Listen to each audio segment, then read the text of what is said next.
এর জন্য আমরা এটা চার্জ দিয়ে রাখি। এটা চার্জ দিয়ে আপনারা ক্লিনিং করতে করতে চার্জ হয়ে যাবে। তারপরে হচ্ছে আপনারা ল্যাবের ইনগ্রেডিয়েন্টস মাপতে পারেন। সব ইনগ্রেডিয়েন্টস যে দেখেন ড্রাই ইনগ্রেডিয়েন্টসগুলো এখানে আছে, তারপরে হচ্ছে এইখানে আছে, ঠিক আছে, যেটা যেটা লাগে ইনগ্রেডিয়েন্টস খুলতে এটা এটা আর ফ্রিজ, আর কোথাও যাওয়া লাগবে না।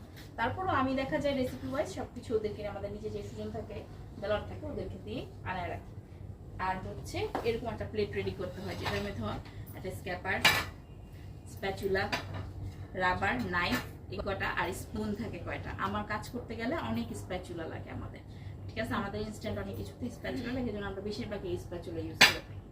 এই সব কিছু ছোট ছোট ইনগ্রেডিয়েন্টস গুলো আমরা মাপি হচ্ছে এগুলো। যেমন মনে করেন 2 গ্রাম সল্ট, আপনার তো বড় বল নেবেন সল্ট মাপার জন্য। ছোট ছোট এগুলোর মধ্যে আমরা সল্ট, সুগার এগুলো মেপে থাকি। মেজারমেন্ট কাপ আছে, মেজারমেন্ট কাপগুলো আমাদের সব এখানে থাকে। এই মেজারমেন্ট কাপ আছে এখানে, সবকিছু এইগুলোর মধ্যেই আছে। এখানে খুঁজে নিয়ে সব করতে হবে, ঠিক আছে। কারণ এটার দায়িত্ব এখন আপনাদের দিয়ে দিচ্ছি, এখন আর আমার কিছু নেই। এই সব কিছু দেওয়ার পরে যখন আমি বলবো তখন ওভেন প্রিহিট দিতে হবে। আজকে ওভেন আমি প্রিহিট সবাইকে দিয়ে দেওয়া। ম্যাডাম আমি পারি, আই পারি না, আমি এইগুলো চাই না, সবাই সব কাজ শিখবে। আমরা 2টা ওভেনই ইউজ করে থাকি। এইটা তো একটু কম ইউজ করি কারণ এটার গ্যাসটা একটু লিক হয়, এটা অনেক পুরানো, ঠিক আছে, এটা আমাদের প্রথম ওভেন। তো দেখা যায় এটা একটু কম ইউজ করি, উপরটা বেশি ইউজ করা হয়, লাগলে আবার 2টা ইউজ করা হয়, ঠিক আছে।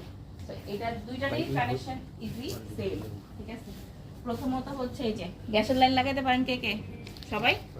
মেয়ে 2জন আসে, ওদের 2জনকে শিখাই। ভয় পাওয়ার কিছু নেই, আগুন লাগলে মরে গেলে মরে গেছে, জীবন তো একদিন মরতে হবে, ঠিক আছে। এই যে এটা হচ্ছে উপরের তার, এটাকে এই যে এভাবে দিলাম না, চাপ দিয়ে ধরবেন, ধরে এই যে চাবিটা আছে না, এটা ঘুরাই দিতে লক হয়ে গেছে। এই যে দেখেন লক হওয়ার পরে তারপরে এই যে সুইচ দিলাম। এখন গ্যাস কানেকশন দিছি, ইলেকট্রিসিটি কানেকশন দিছি, এরপর সকল সুইচ অন করব।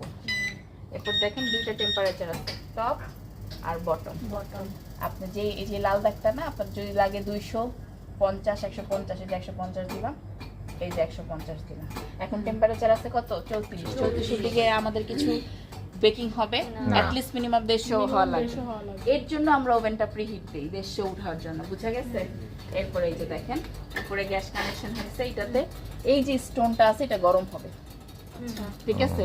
অনেক জায়গায় দেখবেন শুধু গ্যাস কানেকশন হয়, ইলেকট্রিসিটি কানেক্ট হয় না, আমরা 2টাই কানেক্ট করি। গ্যাস কানেক্ট করতেছি এবং ইলেকট্রিসিটি কানেক্ট, দুইটাতে হচ্ছে ওইটাতে পাথরটাও গরম হচ্ছে, তার সাথে এই গরমটা ধরে রাখার জন্য আমরা ইলেকট্রিসিটিটা ইউজ করে থাকি।